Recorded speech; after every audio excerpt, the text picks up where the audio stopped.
प्यारे मसीह विश्वासियों, जय यीशु की तथा प्रतिदिन के बाइबल पाठ एवं चिंतन में आपका स्वागत है। आज का पहला पाठ नबी दानियल का ग्रंथ अध्याय 5 पद संख्या 1 से 6, 13 से 14, 16 से 17 और 23 से 28 तक से लिया गया है। वचन कहता है, राजा बेलशस्सर ने अपने 1000 सामंतों को एक बड़ा भोज दिया। वह उन 1000 अतिथियों के साथ अंगूरी पी रहा था और उसने अंगूरी के नशे में सोने और चांदी के वे पात्र ले आने का आदेश दिया जिन्हें उसके पिता नबूकदनेस्सर ने यरूशलेम के मंदिर से चुरा लिया था। वह अपने सामंतों, अपनी पत्नियों और उपपत्नियों के साथ उनमें पीना चाहता था। इसलिए यरूशलेम के मंदिर से चुराए हुए सोने चांदी के पात्र लाए गए और राजा अपने सामंतों, अपनी पत्नियों और उपपत्नियों के साथ उनमें पीने लगा। अंगूरी पीते समय वे सोने, चांदी, पीतल, लोहे, लकड़ी और पत्थर के देवताओं की प्रशंसा करते जाते थे। उस समय एक मनुष्य के हाथ की उंगलियां दिखाई पड़ी और वे दीपाधार के सामने राजभवन की पुती हुई दीवार पर कुछ लिखने लगी। राजा ने लिखने वाला हाथ देखा, उसका रंग उड़ गया, वह बहुत घबराया, उसके पैर कांपने और उसके घुटने एक दूसरे से टकराने लगे।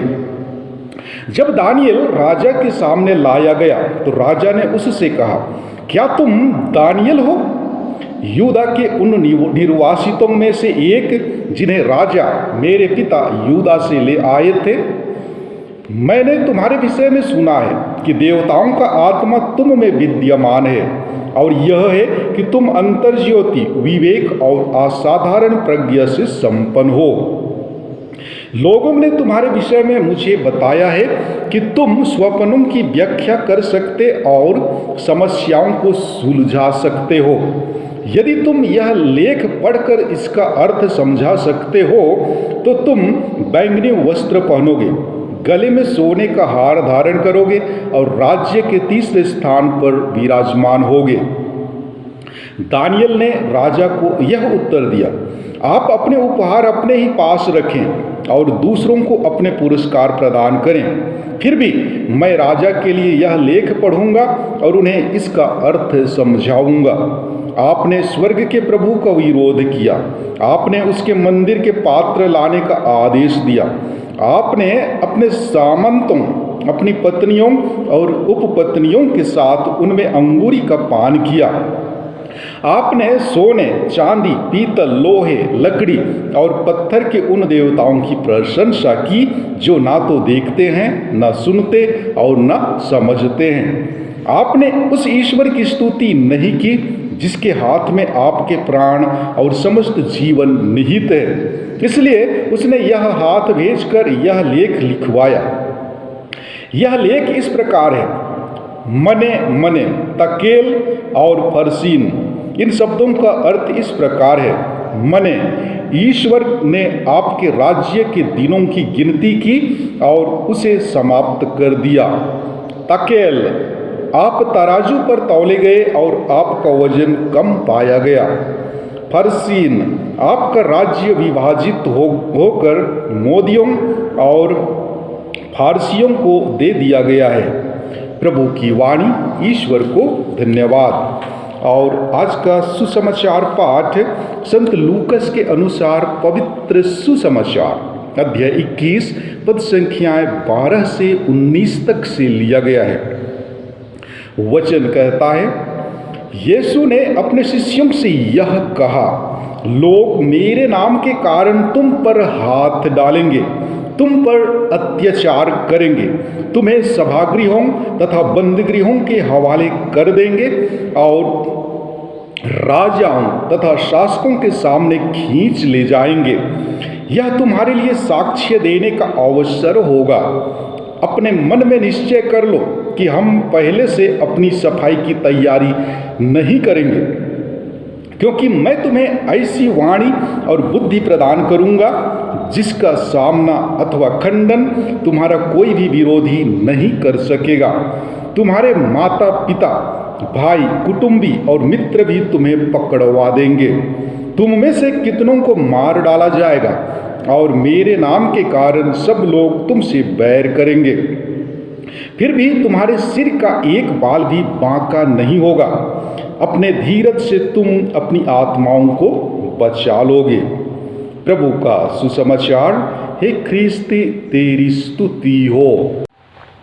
प्यारे मसीही विश्वासियों, जब हम अपना कार्य शांत चित्त होकर शुरू करते हैं, तब अगर कोई अड़चन आए, हम अपना धैर्य खो बैठते हैं। हमारी सब्र की परीक्षा तब होती है जब हम बीमार होते हैं। क्या इसे हम सचमुच से उपहार के रूप में ग्रहण करते हैं? आज के सुसमाचार में यीशु कहते हैं कि मेरे नाम पर लोग तुम्हें सताएंगे, अत्याचार करेंगे। हमें घबराना नहीं है, पर अपने विश्वास तथा साहस को बनाए रखना है। यीशु सलाह देते हैं कि सहनशील बनने से हम अपना जीवन बचा सकते हैं। प्यार में कार्यशीलता जरूरी है। प्रेम हमारे परिवार, समूह, समाज और देश में सभी तरफ धैर्य, शांति और एकता लाता है।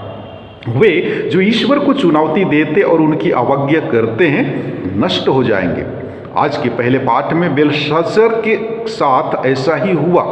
घमंडी फरीसी फ्रांसीसी सम्राट नेपोलियन ने ईश्वर की विधि अर्थात विवाह की अटूटता का विरोध किया, और जब इस कार्य के लिए संत पिता ने उसे धर्म से बहिष्कृत किया, उसने कहा, धर्म से बहिष्कृत कर मुझे क्या कर सकता है? क्या फ्रांसीसी सेना के हाथों से बंदूकें गिरा देगा, जिसने यूरोप के राज्यों को एक युद्ध के बाद दूसरे युद्ध में पराजित किया? बाद में उसने रूस पर आक्रमण किया और रूस के असहनीय ठंड ने अक्षरशः उसकी सेना के हाथ से बंदूकें गिरा दी और सारी सेना मार डाली गई। अंत में नेपोलियन ने दूर अटलांटिक द्वीप में प्रवासी बनकर जीवन समाप्त किया। ईश्वर को चुनौती देने और उनकी अवज्ञा करने वालों की ऐसी ही गति होती है। प्यारे भाइयों एवं बहनों, कोई भी विश्वासी अपने विश्वास की परिपूर्णता को लक्ष्य मान लेता है।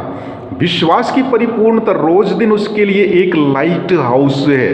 ईसा मसीह ही वही लाइट हाउस है। गुमराह होने की स्थिति में लाइट हाउस उचित दिशा प्रदान करता है। विश्वास की परिपूर्णता जीवन में झंझावतों से ऊंची ऊंची उठती लहरों सदृश ऊब डूब होती है। जीवन का यह पक्ष अपेक्षित ही है। केवल जीवन की अंतिम घड़ियों में विपत्तियां नहीं आएंगी, वरन हर पल संभावित है। किसी सत्य का पुष्टि आज के पाठों में वर्णित है। प्रभु महान योद्धा है। उन्होंने मूसा और इस्राएलियों को महासंकट पर विजय दिलाई। अपनी प्रजा के लिए गंतव्य स्थान चुना, लेकिन नहीं पहुंचाया। उसे अपने ही हाथों से बनाया था, निश्चित किया था। गुलामी एक महाविपत्ति है। इस प्रथा का प्रचलन अभी भी कायम है। ईसा हमें तालीम देते हैं कि घोर भावनाएं सहना फलदायक है। इससे बढ़कर घोर यातना लोगों की सेवा की ओर अग्रसर करती है। प्रभु की महानुकंपा को देखने के लिए दृष्टिदान देती है। इसलिए विश्वास की परिपूर्णता प्राप्त होना आरंभ होती है। प्रभु के पुनरुत्थान में इसकी चरम सीमा पहुंचेगी। फलस्वरूप अन्य स्त्रियों की भांति अपने अपने हाथ में डपली लिए नाचती हुई प्रभु के पीछे निकल पड़ेंगी। अतः हम पहले अपने ख्रिस्तीय जीवन के लक्ष्य की निश्चितता का ध्यान करें। ख्रिस्त हमसे कह रहे हैं, यह तुम्हारे लिए साक्ष्य देने का अवसर होगा। क्या हम घोषित करने को तैयार हैं? ख्रिस्त का नाम फैलाने का साहस है। अगर ना हो तो अपनी शक्ति के स्रोत ख्रिस्त हमारे लाइट हाउस को ना भूलें। अपने वरदानों की जिम्मेदारी को ना ठुकराएं। जी हाँ, प्रत्येक ख्रिस्तीय को यीशु का अनुयायी होने के कारण उनका उत्तरदायित्व बनता है कि वे जीवन के सभी क्षेत्रों में यीशु को प्रकट कर सुसमाचार का विस्तार करें। सुसमाचार का विस्तार करना आसान नहीं है। इसलिए यीशु स्वयं चेतावनी देते हैं कि कठिन परिस्थितियों में भी धीरज रखें, क्योंकि यीशु स्वयं इन परिस्थितियों से उबार लेंगे। यहाँ तक अपने निकट संबंधियों से भी चुनौती मिल सकती है। अंत में शिष्यों का विजय होगा, क्योंकि यीशु स्वर्ग राज्य की स्थापना के लिए स्वयं आए। हम ख्रिस्तीय भाई बहनों का भी कर्तव्य बनता है कि वे अपने व्यक्तिगत, पारिवारिक एवं सामाजिक जीवन में यीशु को उजागर करें। हम प्रार्थना करें कि ईश्वर संपूर्ण ख्रिस्त विश्वासियों को अपनी कृपाओं से विभूषित करे, ताकि सभी विश्वासी ख्रिस्त की शिक्षा को अपनाकर स्वर्ग राज्य की घोषणा कर सकें। आमीन।